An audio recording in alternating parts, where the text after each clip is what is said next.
नव दुर्गा नव कोट दुर्गा अनंत दुर्गा माँ दुर्गा। जय माँ दुर्गा, जय माँ तारा, दयामयी कल्याण करूँगा। प्रिय भक्तों, आप हर हर महादेव। आप सभी को चैत्र नवरात्रि की हार्दिक शुभकामनाएं। अब हम आपको बताते हैं कि कलश स्थापना कब होगी। हिंदू धर्म में चैत्र नवरात्रि को बहुत ही पावन पर्व माना जाता है और इसी दिन से हिंदू नववर्ष की शुरुआत भी होती है। चैत्र नवरात्रि हर साल चैत्र मास के शुक्ल पक्ष की प्रतिपदा तिथि से प्रारंभ होती है और नवमी तिथि को समाप्त होती है। इन 9 दिनों में भक्त माँ दुर्गा के 9 रूपों की पूजा करते हैं। 9 दुर्गा दिनों तक व्रत रखकर देवी की आराधना करते हैं और अपनी अपनी मान्यताओं के अनुसार अष्टमी या फिर नवमी तिथि को कन्या पूजन करके व्रत का पारण करते हैं।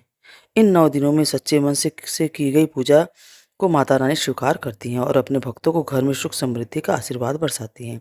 उनके जीवन की सारी परेशानियां दूर करती हैं। हिंदू पंचांग के अनुसार साल 2026 में चैत्र नवरात्रि का शुभारंभ 19 मार्च दिन गुरुवार से होगा और समापन होगा 27 मार्च को। इस दिन शुक्रवार पड़ रहा है। इस बार तिथियों के संयोग के कारण नवरात्रि 8 दिनों की भी मानी जा रही है, क्योंकि कुछ लोग अष्टमी और नवमी तिथि एक ही दिन मनाने की बात पर कर रहे हैं। तो आज की इस वीडियो में आप जानने वाले हैं कि चौथ नवरात्रि सभी तिथियों के बारे में, कलश स्थापना के शुभ मुहूर्त के बारे में, अष्टमी और नवमी तिथि कब से शुरू हो रही है, कब समाप्त होगी और किस दिन आप व्रत का पालन कर सकते हैं। जानकारी पसंद आए तो वीडियो को लाइक करना मत भूलिएगा। इस बार चैत्र शुक्ल पक्ष की प्रतिपदा तिथि 19 मार्च गुरुवार को सुबह 6:54 से शुरू होगी। इससे पहले तक अमावस्या तिथि रहेगी, तो अमावस्या का आप स्नान सुबह कर सकते हैं और जब प्रतिपदा तिथि प्रारंभ हो जाए तो उस समय से ही आपको कलश स्थापना या फिर जो भी पूजा आदि है नवरात्रि की वह प्रारंभ कर सकते हैं।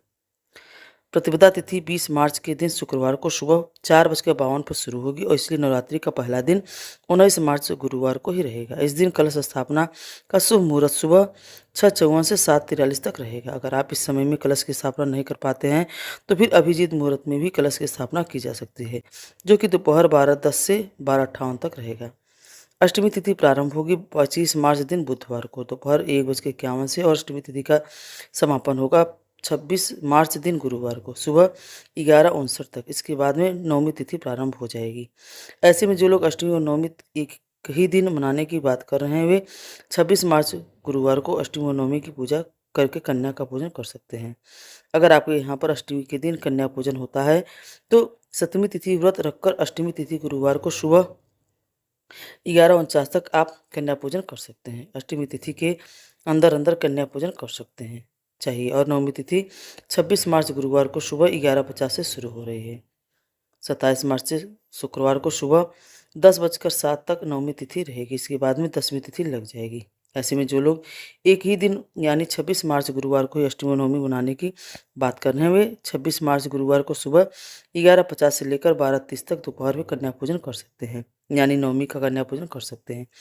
इसके अलावा गुरुवार को शाम के समय ही सूर्यास्त से पहले आप कन्या पूजन कर सकते हैं। जो लोग 27 मार्च को ही नवमी मनाना चाहते हैं, हिंदू पंचांग के अनुसार वैष्णव नवमी 27 मार्च दिन शुक्रवार को ही रहेगी। अगर आप इस दिन नवमी मनाना चाहते हैं तो नवमी तिथि समाप्त होने से पहले आप कन्या पूजन कर सकते हैं, यानी कि 27 मार्च शुक्रवार को सुबह 10:07 तक ही कन्या का पूजन का शुभ मुहूर्त रहेगा। इसके बाद में 10वीं तिथि लग जाएगी। अब कुछ श्रद्धालु ऐसे भी होते हैं जो नवरात्रि के नियमों का बहुत ही कठोरता से पालन करते हैं, जिसमें पूरे 9 दिन और 9 रातों की पूजा करके 10वीं तिथि के दिन वो कन्या पूजन करते हैं, तभी प्रसाद ग्रहण करते हैं। व्रत का पालन करके जो है आपकी श्रद्धा पर निर्भर करता है, क्योंकि कुछ लोग अष्टमी कन्या पूजन करके तो कुछ लोग नवमी को कन्या पूजन करके प्रसाद ग्रहण करके शुद्ध सात्विक भोजन ग्रहण करके व्रत का पालन कर लेते हैं। सभी बातें ठीक है, क्योंकि सब लोग अपनी अपनी श्रद्धा और सामर्थ्य के अनुसार या समय के अनुसार ही व्रत का पालन करते हैं। जो लोग पूरे 9 दिन की पूजा करते हैं और समर्थ ना हो तो वे लोग इस बार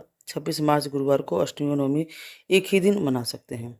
आप किस दिन अष्टमी और नवमी मनाएंगे कमेंट बॉक्स में जरूर बताइएगा। कलश विसर्जन हमेशा कन्या पूजन करने के बाद ही किया जाता है। कन्या पूजन करने से पहले आप हवन आदि जो भी करना चाहते हैं वह कर लें, उसके बाद ही कन्या पूजन कराएं। आपकी जानकारी के लिए आपको बता दें कि इस बार 26 मार्च गुरुवार को अष्टमी और नवमी दोनों ही तिथियों का संयोग पड़ रहा है।